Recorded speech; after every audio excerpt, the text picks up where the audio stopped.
کسی نے واصف علی واصف مرحوم سے پوچھا تھا کہ خوشی اور غم کیا ہے، تو اس نے بڑی خوبصورت بات کی.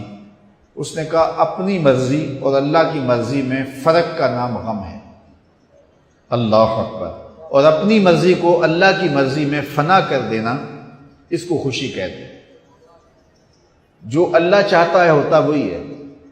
بندہ چاہتا ہے کہ یہ ہو، اللہ چاہتا ہے کہ یہ نہیں، یہ ہو تو ہوگا وہی جو رب چاہے گا. تو پھر نتیجہ کیا ہوگا؟ بندہ چاہے گا جو میں چاہ رہا ہوں، کہے گا جو میں چاہ رہا ہوں وہ ہوا نہیں، بندہ دکھی ہو جائے گا. لیکن اگر وہ اپنی خواہشات کو، اپنی آرزوؤں کو رب کی رضا میں گم کر دے گا تو پھر جو ہے وہ اسے حقیقی مسرت و خوشی نصیب ہو جائے گی. تو استغنا کی دولت یہ حیات طیبہ کا روپ ہے. تو حضرت امام قرطبی لکھتے ہیں کہ فَلَنُحْيِيَنَّهُ حَيَاةً طیبہ کا معنی ہے کہ استغنا کی دولت مل جائے. اور یہ دولت اللہ تعالیٰ اپنے بندوں کو دیتا ہے اعمال صالحہ کے نتیجے میں.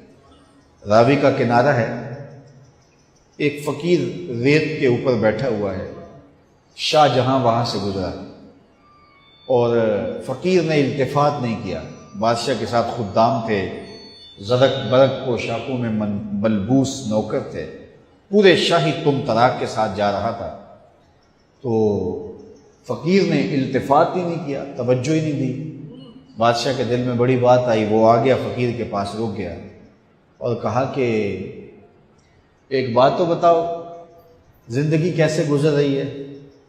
فقیر نے مسکرا کے کہا کچھ تیرے جیسی گزر رہی ہے، کچھ تیرے سے بہتر گزر رہی ہے.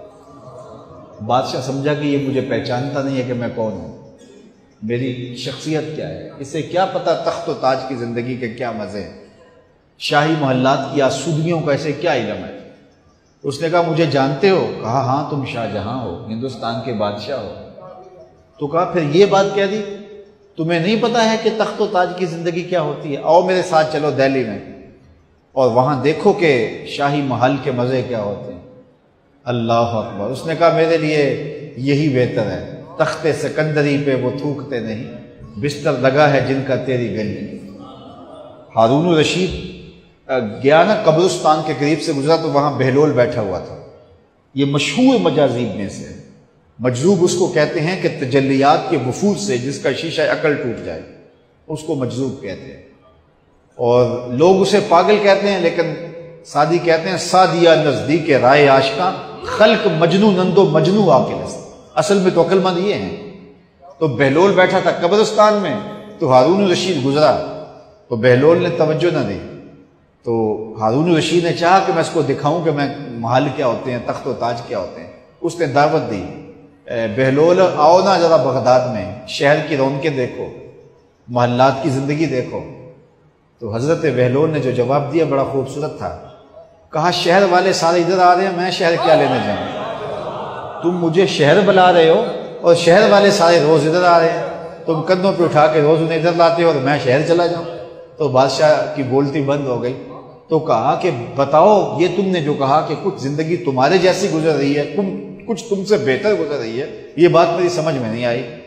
تو اس فقیر نے کہا کہ بادشاہ جب رات کو تم سوتے ہو تو پھولوں کی سیج پہ سوتے ہو نا، اور میں ریت پہ سوتا ہوں. جب آنکھ لگ جاتی ہے تو تمہیں بھی نہیں پتا ہوتا میں کہاں سویا ہوں، اور خبر مجھے بھی نہیں ہوتی کہ میں کہاں سویا ہوں.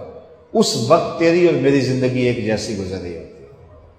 اور جب سحری کے لمحے ہوتے ہیں، تم سو رہے ہوتے ہو، میں اٹھ کے مصلی بچھا لیتا ہوں اور میری وہ زندگی تیری زندگی سے بہتر گزر رہی ہے.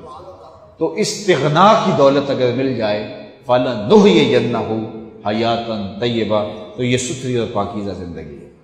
جو انسان اچھے عمل کرتا ہے اللہ اس کی طبیعت میں استغنا پیدا کر دیتا ہے.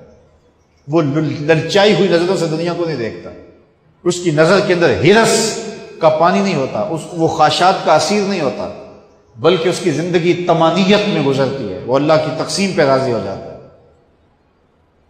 حضور نبی رحمت صلی اللہ علیہ وسلم کا ایک فرمان سنیے. حضور نے فرمایا انظروا الی ما اسفل منکم. حضور نے ارشاد فرمایا جو اپنے سے نیچے ہے اس کو دیکھو، تم سوکھے ہو جاؤ گے، دکھی نہیں ہوگے. اپنے اوپر دیکھو گے تو دکھی ہو جاؤ گے، میرے پاس یہ بھی نہیں ہے، میرے پاس یہ بھی نہیں ہے، میرے پاس یہ بھی نہیں ہے. لیکن اپنے سے نیچے دیکھو، تم 5 مرلے کے مکان میں رہتے ہو تو دیکھو وہ بھی جو جھونپڑیوں میں رہتے ہیں، تو تمہیں سکھ ملے گا، تم وہاں آسودہ ہو جاؤ گے. لیکن تم 10 کنال کے بنگلے میں بھی رہتے ہو، لیکن آگے دیکھو گے کہ فلاں ایکڑوں میں رہتا ہے تو آپ کے لیے وہ بنگلہ بھی تنگ تنگ دکھائی دے گا۔ تو اوپر نہ دیکھو، نیچے دیکھو، نیچے دیکھو گے تو سوکھے رہو گے۔ زندگی سوکھی گزارنے کا ضابطہ رسول کریم نے بیان کر دیا کہ اپنے نیچے دیکھو، اپنی مٹی پہ ہی چلنے کا سلیقہ سیکھو، سنگ مرمر پہ چلو گے تو پھسل جاؤ گے۔